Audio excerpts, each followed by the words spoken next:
অ্যাডভাইজারের কাছে জমা দিয়েছে।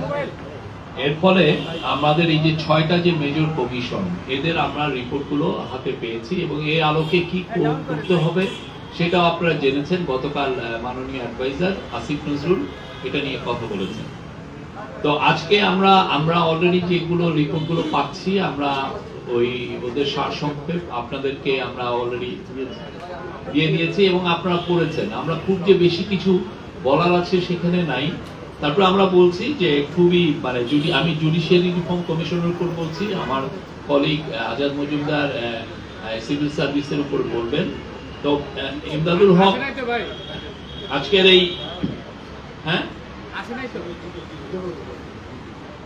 ইমদাদুল হক, জাস্টিস ইমদাদুল হক এটার উপর বলেছেন, যদিও উনি এটার প্রধান না, তারপরে উনি আজকে এটার উপরে বলেছেন যে কি কি মূল যে বিষয়গুলো ছিল, মূল যে রিকমেন্ডেশন গুলো ছিল।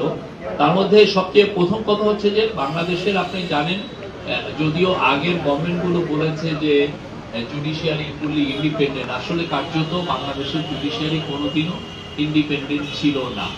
তো সেই জন্য এই কমিশন বলেছে যে জুডিশিয়ারিকে পুরোপুরি স্বাধীন এবং কার্যকরভাবে স্বাধীন করার ওরা প্রস্তাব দিয়েছে। এটা একটা 352 পাতার পৃষ্ঠার একটা বড় রিপোর্ট এবং এটার পুরোটা ইমপ্লিমেন্টেশন করতে হলে কিছু কিছু ক্ষেত্রে আপনার কনস্টিটিউশনাল অ্যামেন্ডমেন্টও লাগবে।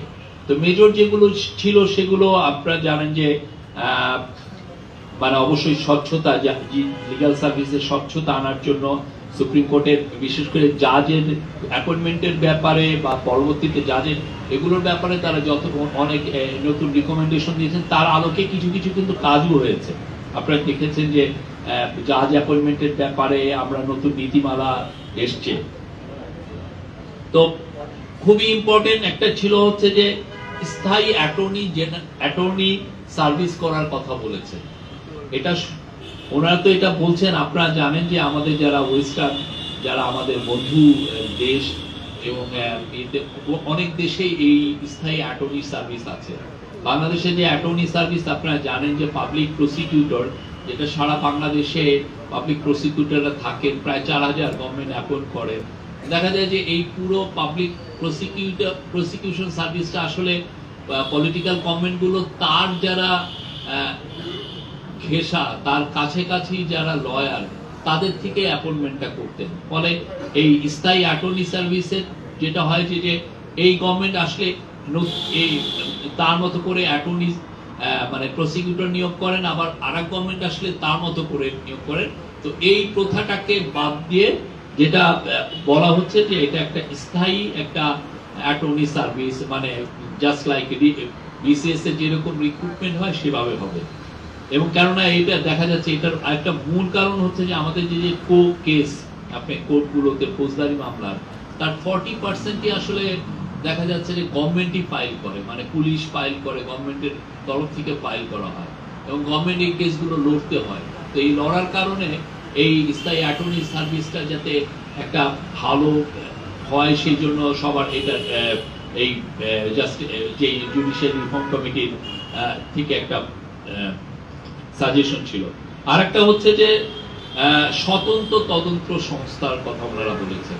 আপনারা জানেন যে বাংলাদেশে যে ক্রাইম যেগুলো হয় সেগুলো সাধারণত পুলিশ তদন্ত করে। তো অনেক ক্ষেত্রে দেখা যায় পুলিশকে তো পলিটিক্যাল গভর্নমেন্ট গুলো ইউজ করে। তো ফলে যেই তদন্তটা হয় সেটা আসলে মানে তার পলিটিক্যাল মাস্টার্সকে হ্যাপি করার জন্য অনেক ক্ষেত্রে তদন্ত হয়। আমরা অনেক দেখেছি যে বাংলাদেশের বড় বড় কেসগুলো কিভাবে কুলুষিত হয়ে গেছে পুলিশি তদন্তের কারণে।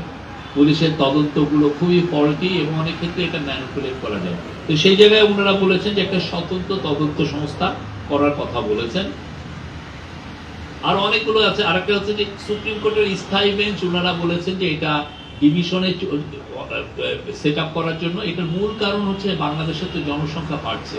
বাংলাদেশ তো সেই আগের হাইকোর্ট দেখেন 1971 এরপরে আমাদের লিবারেশন ওয়ারের পরের যে আমাদের হাইকোর্ট, সে একই হাইকোর্টের একই জায়গায় আছে।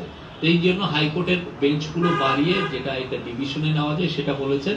এবং ম্যাজিস্ট্রেট কোর্টগুলো একদম পুরো উপজেলা পর্যন্ত নেওয়ার কথা বলেছেন। তারপরে গরিব মানুষের জন্য লিগাল সার্ভিস, লিগাল এইড দেওয়া হয়, এই লিগাল এইডের এই কাজটা আরো এক্সপান্ড করার কথা বলেছেন এবং এই কাজটা যাতে গ্রাম পর্যন্ত চলে যায়। বাংলাদেশের গ্রামগুলোতে এখন বড় হচ্ছে, সেখানে মানুষের অনেক আধুনিক জীবনের অনেক বিষয় এসে গেছে, তো ফলে সেখানে দেখা যাচ্ছে প্রচুর তো কেস ওইখানেও হয়, তো সেই জন্য এটা। আর কোর্টের যে ভিতরে যে আইনজীবীরা যে পলিটিক্সটা করেন সেই বিষয়ে ওনারা একটা সুপারিশ করেছেন, এটার জন্য কিভাবে এই পলিটিক্সটা করবে সেই বিষয়ে তারা একটা নীতিমালা দিচ্ছেন। আর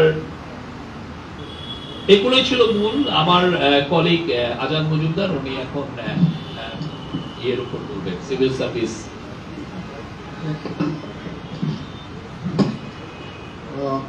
আসসালামু আলাইকুম।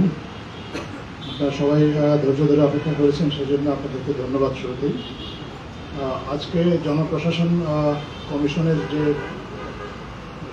চেয়ারম্যান জনাব আব্দুল মাহিদ চৌধুরী, উনি ওনার সুপারিশগুলো উপস্থাপন করেছেন বিস্তৃত আকারে। 16টি অনুচ্ছেদে ওনারা অনেকগুলো সুপারিশ করেছেন, যেগুলো আসলে দীর্ঘ তিনটা ধাপে কার্যকর করার জন্য ওনারা বলেছেন, কিছু স্বল্প মেয়াদে, কিছু মধ্যমেয়াদে এবং কিছু দীর্ঘমেয়াদে। তো আজকে এই সংক্ষিপ্ত সময়ের মধ্যে আমরা হয়তো সবগুলো সুপারিশ আপনাদেরকে বলতে পারবো না, আমি জাস্ট কিছু হাইলাইটস আপনাদের সাথে এখন শেয়ার করব। আর আমরা যখন এটা সামারিটা আপনাদের কাছে শেয়ার করব, আমরা আশা করব তখন আপনারা বিস্তারিত দেখে নেবেন। ওনাদের যে সুপারিশগুলো ছিল, এটার মধ্যে মূল কয়েকটা সুপারিশ আমি উল্লেখ করছি। একটা হচ্ছে মন্ত্রণালয় এবং অধিদপ্তরের সংখ্যা। এই মুহূর্তে আমাদের 43টা মন্ত্রণালয় এবং 61টা অধিদপ্তর আছে সরকার পর্যায়ে, এবং এটাকে কমিয়ে 25 এবং 44-এ করার সুপারিশ করা হয়েছে। অভ্যন্তরীণ সম্পদ বিভাগের আপনার আয়কর, শুল্ক এবং মূল্য সংযোজন সংক্রান্ত 3টা পৃথক অধিদপ্তর করার কথা বলা হয়েছে। 3টা পৃথক অধিদপ্তরের মাধ্যমে যাতে অভ্যন্তরীণ সম্পদ আহরণ করা যায়। জেলা প্রশাসকদের পদমর্যাদা নিয়ে, পদবি নিয়ে বেসিক্যালি অনেকের মধ্যে কোশ্চেন আছে, যেহেতু তারা সরকারি চাকরি করেন, ওনাদেরকে ঠিক প্রশাসক হিসেবে অনেকে দেখতে পছন্দ করেন না। এই জন্য জেলা প্রশাসকদের পদবিটাকে সংশোধন করে জেলা ম্যাজিস্ট্রেট এবং জেলা কমিশনার নামকরণ করার সুপারিশ করা হয়েছে।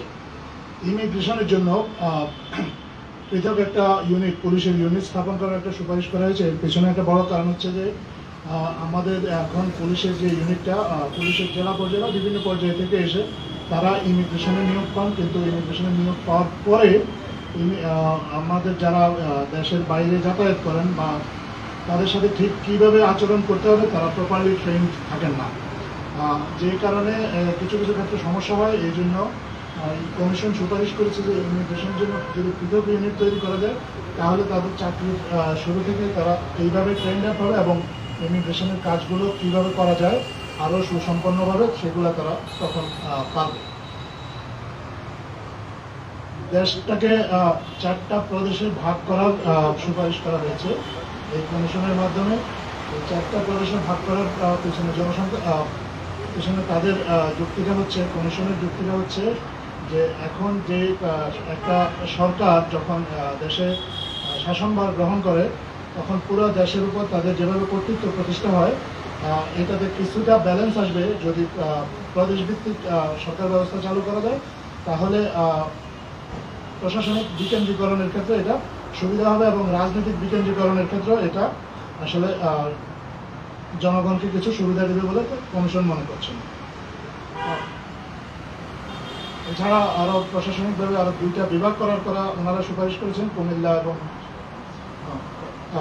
এবং ফরিদপুরকে ওনারা বিভাগ করার কথা বলেছেন। ভূমি রেজিস্ট্রেশনকে আইন মন্ত্রণালয় থেকে সরিয়ে ওনারা ভূমি মন্ত্রণালয়ের সাথে একীভূত করার সুপারিশ করেছেন। তার একটা বড় কারণ হচ্ছে ওনারা মনে করেন যে ভূমি সংক্রান্ত অন্যান্য কাজগুলো ভূমি মন্ত্রণালয় করে, কিন্তু ভূমি রেজিস্ট্রেশনের কাজটা আইন মন্ত্রণালয় করে। তারপরে ভূমি সংক্রান্ত কাজে আসলে 2টো পৃথক মন্ত্রণালয় অনেকে দৌড়াদৌড়ি করতে হয়। এটা যদি এক ছাদে বা এক মন্ত্রণালয়ের আন্ডারে আনা যায়, তাহলে এক্ষেত্রে জনগণের হয়রানির পরিমাণ আরও অনেকাংশেই কমে আসবে বলে কমিশন বিশ্বাস করে।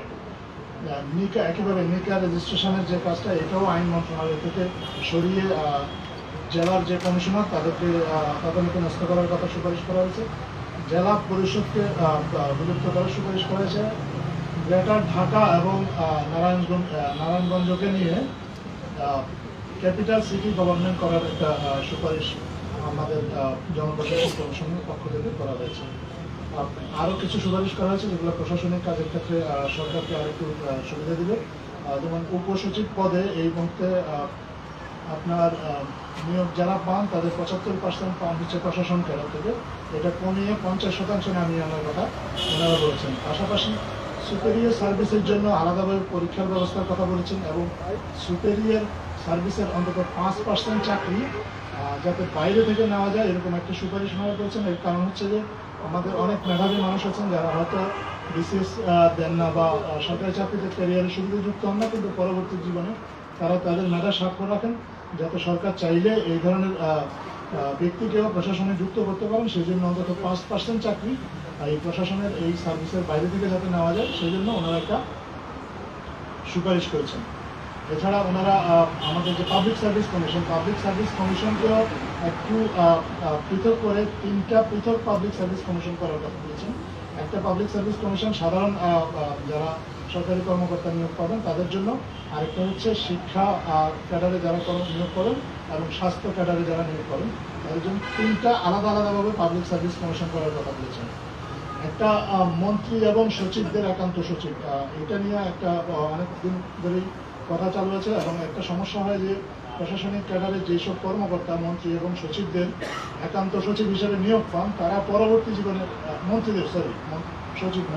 মন্ত্রীদের একান্ত সচিব যারা নিয়োগ পান তারা পরবর্তী কর্মজীবনে সমস্যায় পড়েন। এই জন্য এইটা যাতে মন্ত্রীদের ব্যক্তিগত ইচ্ছার উপর ছেড়ে দেওয়ার কথা বলেছেন। মন্ত্রীরা তাদের নিজস্ব পছন্দের লোক সরকারের বাইরে থেকে এই পদগুলোতে নিয়োগ দেবেন। ন্যায়পাল নিয়োগের সুপারিশ করা হয়েছে। আর অডিট এবং অ্যাকাউন্টস বিভাগ এই দুইটাকে আলাদাভাবে করার কথা বলা হয়েছে। এইগুলো আরও আছে যে আমাদের বিনিয়োগ রিলেটেড যে এই মুহূর্তে 3টা সংস্থা কাজ করে বিনিয়োগ আকৃষ্ট করার জন্য, এই 3টা সংস্থাকে একীভূত করে বিনিয়োগ বিভাগের অধীনে রাখার কথা সুপারিশ করেছেন এবং বিনিয়োগের ক্ষেত্রে ব্যবসায়ীরা যাতে সুবিধা পায় এটা আগেও আমরা বলেছি, ওয়ান স্টপ সার্ভিস চালু করার সুপারিশটা আমরা করেছি। তো এই